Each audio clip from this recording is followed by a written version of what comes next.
The laughter echoed through the house I grew up in. Every voice familiar, every sound painfully distant. They were celebrating something important, something that should have included me. But I wasn't inside, I was outside, watching it all happen, like a stranger to my own life. If you've ever felt invisible in a place where you once mattered, stay with me. Because what I discovered that night didn't just break me. It changed everything. My name is Lillian Carter. I'm 32, and the night I watched my own family celebrate without me was the night I realized I had never really belonged. If you enjoyed this story, like and subscribe to BetrayalLedger for more. It started 3 weeks before that night. Not with a fight, not with a big dramatic fallout, just silence. At first it was small things. My mother stopped calling me every Sunday morning.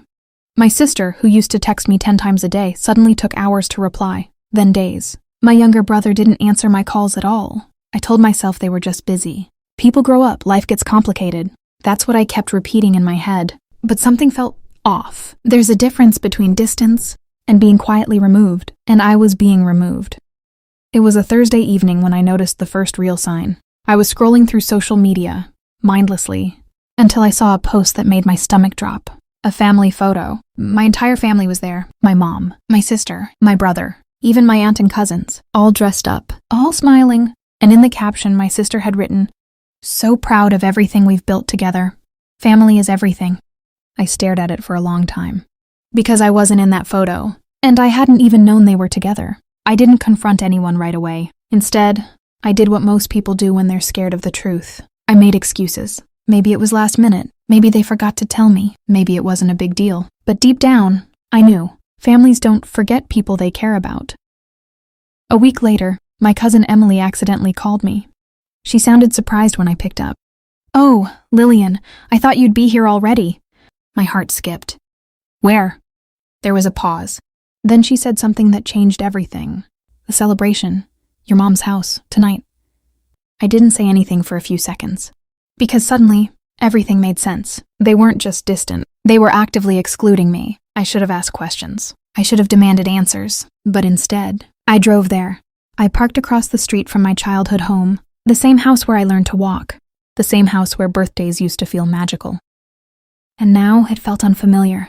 There were cars lined up outside, lights glowing through every window, music playing, and laughter, so much laughter. I walked closer, slowly, like I didn't belong there. Because I didn't. Through the window, I saw them. My mother was in the center of the room, smiling like she used to when we were kids. My sister was laughing, holding a glass of champagne. My brother was talking to someone I didn't recognize. They looked happy, comfortable, complete. Without me, and then I saw it, a banner hanging across the wall. It read, "New Beginnings, Carter Family Ventures." I frowned. Carter Family Ventures? I had never heard of it. I moved closer to the window, trying to hear. And then I caught pieces of conversation. We couldn't have done it without all of us. This is just the beginning. Finally, everything is in the right hands. Something about their tone felt calculated, not just happy, strategic. And then I realized something chilling. They kept saying all of us. But no one said my name, not once. Suddenly a memory came back to me. 3 months earlier, my mom had asked me to sign some documents. Just standard paperwork, she said. Family business restructuring.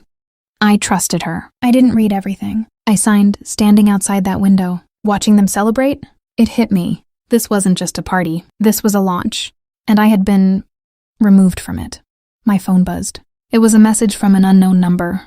I opened it, and my hands started shaking. It was a screenshot, legal documents, my name, highlighted, and one sentence that made my chest tighten. Lillian Carter voluntarily relinquishes all ownership rights. I didn't just feel hurt. I felt played. They hadn't just excluded me. They had used me. Something inside me changed in that moment. The sadness didn't disappear, but it transformed into clarity. I stepped back from the window, took a deep breath, and for the first time that night, I smiled, because they thought I didn't know. What they didn't realize was that I had one advantage.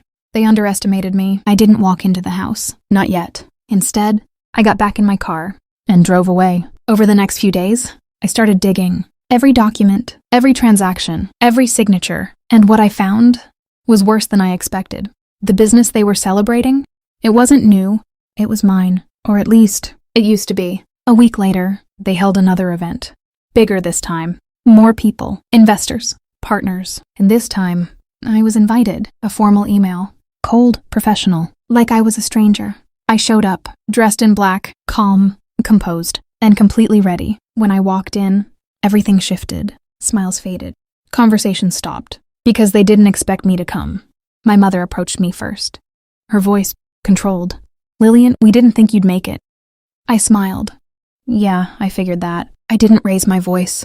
I didn't cause a scene. I simply walked to the center of the room and connected my phone to the screen behind them. The room went quiet. As the documents appeared, every signature, every transfer, every lie. "This," I said calmly, "is what my family did behind my back." Shock, panic, guilt, all at once. And then I said the one thing I had been holding in for weeks. "You didn't just leave me out, you tried to erase me." The room erupted.